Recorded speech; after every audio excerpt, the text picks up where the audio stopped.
दोस्तों तुसीं देखदे पए YouTube channel Talha Sai vlogger तो मैं तलहा सा जी। दोस्तों अज के व्लॉग तुहाडा खुश आमदीद करदा वां। तुहानूं अज दे व्लॉग च अपने बाग की सैर करवावांगे तो वीडियो बहुत अच्छी बनने वाली। जो लोग चैनल ते आ रहे चैनल सबसक्राइब कर दो, लाइक कर दो, शेयर कर दो। चलते हैं उत्थे अगे डेरे मोटरसाइकिल खड़ा करते हैं, तुहानूं बाग का विजिट करवाने। माशा नरमा भी काफ़ी तगड़ा वा, फल भी काफ़ी लगा वा, कद भी काफ़ी माशाल्लाह। कुतर नीवी सी झोना बीजा सी माशाल्लाह, बड़ी अच्छी खुशबू आ। कायनात दी वैरायटी आ माशाल्लाह, अच्छी फसल खड़ी है। यह बाग दे विच ही है, साइड से पौधे बाग उधर साइडों दे भी लाए हैं। तो दोस्तों माशाल्लाह ये साडा बाग आ ते सारे ही पौधे लगे आ, किन्नू मौसमी माशाल्लाह।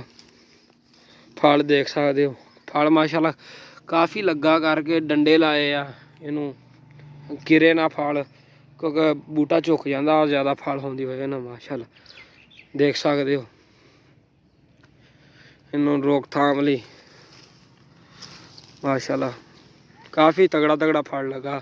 इधर नाल छोटा बाग आ, इनू 2 साल हो गए लाए नू, ते विच नरमा लाया फिलहाल। इंशाल्लाह 2 साल ठहर के भी फल देगा आपां नू। है लूची का पौधा वा। तो दोस्तों पिछली वीडियो च मैं दिखाया सी दूसरे मरबे लूची का पौधा, ये काफ़ी बड़ा सी, लेकिन ना नेरी की वजह ने डिग पिया तो हुण छोटा जिहा रह गया वा। देखो माशाल्लाह दोस्तों फल माशाल्लाह काफ़ी फल लगा वा। पौधे कद तो वजन काफ़ी ज़्यादा वा, तो वजन ज़्यादा की वजह ना उन्हें लाए थले डंडे लाए आ कि उन्होंने वजन डंडियां दे आया। लो जी दोस्तों अमरूद का पौधा वा, अमरूद भी लगे है। फिलहाल अमरूद का फल तो नहीं लगा, ये सदाबहार अमरूद की वैरायटी है।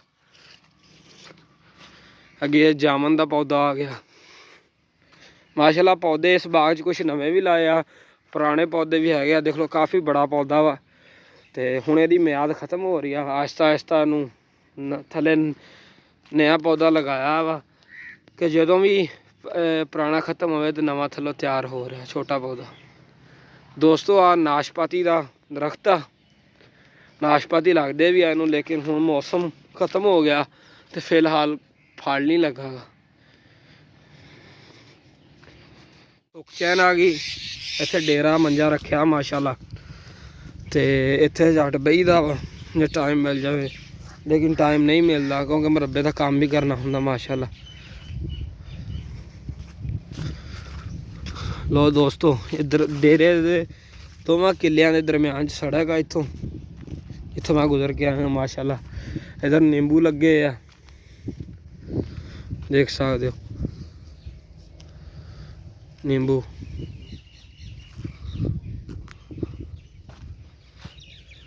माशाल्लाह जी ये दूसरा किला वा, तीसरा किला बल्कि। ये काफ़ी पौधे बड़े हो गए आ, इन्हों इंशाल्लाह अगले साल फल लगेगा। इधर ये आड़ू का पौधा लगा दोस्तों माशाल्लाह, आड़ू भी लगे सी अदकी, बहरहाल हुण मौसम आउट हो गया, फिलहाल कोई फल नहीं गा। सब्जी आ देखो घीया तुर दियां वेलां चढ़ियां, मतलब कि बाग खुमानी के पौधे भी है। तुहानूं खुमानी का पौधा भी दिखाने। ये अंब का पौधा वा। हुण फिलहाल तो सिर्फ किन्नू का मौसम आ, किन्नू तुहानूं दिखा चुकिया वा, बाकी कोई फल फिलहाल कोई नहीं लगा होया। है देखो जी आ जिहड़ा पौधा छांगया होया वा, ये खुमानी का पौधा वा। फिलहाल खुमानी भी नहीं लगी, एक घीया तोरी की वेल उत्ते चढ़ी है माशाल्लाह। देखो घीया तोरी लगी है, सब्जी बाग च लाई है काफ़ी। ये भी अंब का पौधा।